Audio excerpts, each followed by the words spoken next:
Ahoj, ahoj. Budeme točit pasti na blbečky. Dobře, jen si koukejte, co si tady uděláme.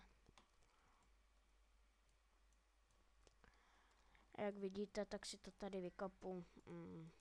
3, 4, 5.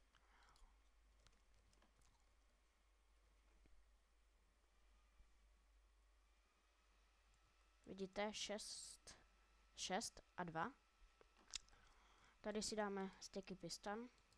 Tady taky. Tady si dáme blok, jak to chceme. Tady si to samozřejmě vykopeme do určité výšky, aby se někdo zabil. Nějaký blbeček. Tady si dáme toto.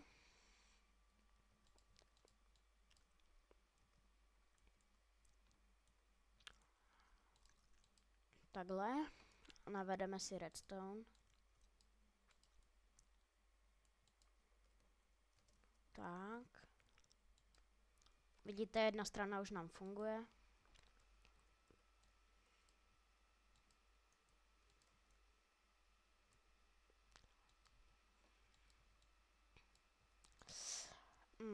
Jestli se vám video líbilo, dejte like, odběr, komenty, co mám zlepšit.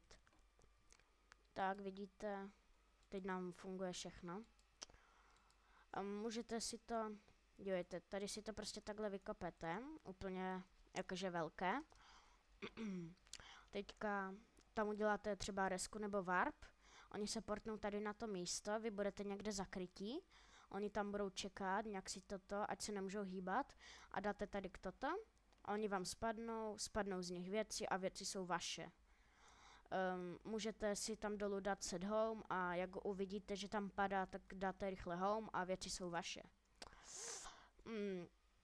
Tohle by bylo pro tohle video všechno. No, jak už jsem říkal, snad se vám líbilo. Dejte like, odběr, komenty, můžete dát i dislike, to už je vaše věc. Děkuji za zhlédnutí, ahoj.